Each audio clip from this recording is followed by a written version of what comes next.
সরকারের দায়িত্ব গ্রহণ করার মাত্র কিছুক্ষণ পরেই আমি আপনাদের কাছে দুটো কথা বলতে এসেছি।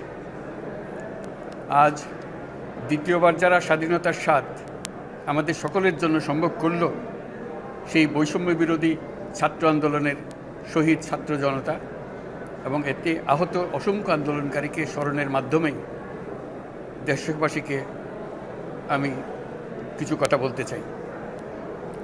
তাদের দুঃসাহসিক আত্মত্যাগ, সাহস ও সারা দেশকে ঐক্যবদ্ধ করার বিনিময়ে ছাড়া এই স্বাধীনতা অর্জন কখনোই সম্ভব হতো না। সেই সঙ্গে তাদের সেই মুক্তির আকুতিগুলো উপলব্ধি করে সেনা, নৌ এবং বিমান বাহিনীর যে অকুতোভয় সদস্যরা দেশের মানুষের পাশে এসে দাঁড়িয়ে এই বিজয়কে ত্বরান্বিত করেছেন, তাদের প্রতিও জানাই জাতির পরম কৃতজ্ঞতা ও অভিনন্দন। ছাত্র জনতার অভ্যুত্থানে আমাদের দ্বিতীয় স্বাধীনতা অর্জন উৎসবের মুহূর্তে এই স্বাধীনতাকে নস্যাৎ করার জন্য ষড়যন্ত্রকারীরা দেশে একটা অরাজকতার ও ভীতির পরিবেশ সৃষ্টি করেছে।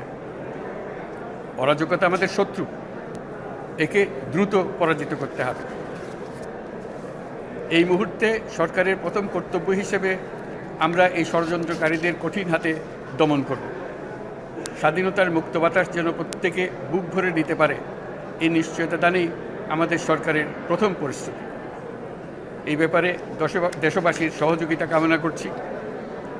দ্বিতীয় স্বাধীনতার এই মিলন মেলা থেকে বাদ যাবে না যারা আমাদের শান্তি শৃঙ্খলা রক্ষাকারী প্রতিষ্ঠানগুলো, নৌ, সেনা, বিমান বাহিনী, বর্ডার গার্ড, পুলিশ, আনসার, গ্রাম প্রতিরক্ষা, কোস্টগার্ড, কেউ বাদ যাবে না।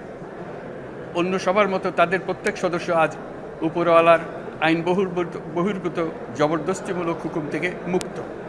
কারোর জন্য এটা বিন্দুমাত্র ব্যাহত হলে আমাদের আজকের উৎসব ম্লান হয়ে যাবে।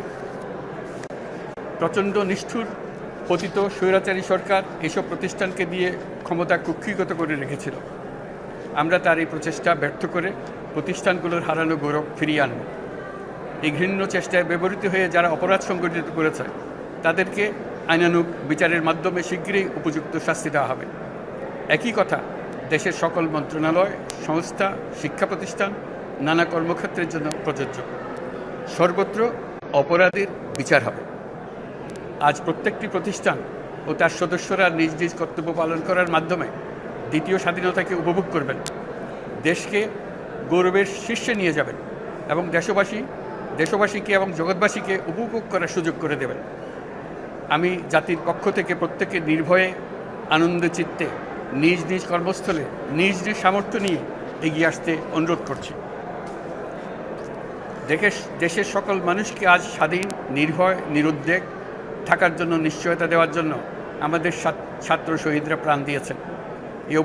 এই অভ্যুত্থানের মাধ্যমে সৃষ্ট সরকার দেশের প্রত্যেকের সরকার। এখানে থাকবে সকলের আকাঙ্ক্ষা পূরণের অধিকার। অরাজকতার বিষবাষ্প এখন যেই ছড়াবে, বিজয়ী ছাত্র জনতা সহ মুক্ত মানুষের আইনশৃঙ্খলা বাহিনীর পূর্ণ শক্তি তাকে ব্যর্থ করে দেবে। নিষ্ঠুর স্বৈরাচারী সরকার দূর হয়ে গেছে। কাল সূর্য উদয়ের সঙ্গে সঙ্গে গণতন্ত্রের, সুবিচারের, মানবাধিকারের নির্ভয়ে মত প্রকাশের পূর্ণ স্বাধীনতার জন্য সকলের স্বাচ্ছন্দ্যে জীবন ধারণের সুযোগ প্রদানের সচেষ্ট সরকারের ঘনিষ্ঠ সান্নিধ্য ও সহমর্মী পরশ দলমত নির্বিশেষে সবাই উপভোগ করবে। এটাই আমাদের লক্ষ্য। আমাদেরকে এই লক্ষ্য পূরণে সাহায্য করুন। সারা বিশ্ব আজ অবাক হয়ে বলছে, সাবাস বাংলাদেশ, সাবাস বাংলাদেশের ছাত্র জনতা। আমরা এই অর্জনটাকে আর অনেক দূর নিয়ে যেতে চাই। আমাদের ছাত্র জনতার জন্য কিছুই অসম্ভব নয়। আমাদের তরুণরা অসম্ভবকে সম্ভব করতে পারে, তারা সেজন্য প্রতিজ্ঞাবদ্ধ। যদি আমরা ঐক্যবদ্ধ থাকি, ধ্বংসাত্মক কর্মকাণ্ড থেকে দূরে থাকি, সবার জন্য মুক্ত পরিবেশ সৃষ্টি করতে পারি, আমাদের বিজয় অবশ্যই হবে। আল্লাহ, মহান আল্লাহ আমাদের সহায় হবে।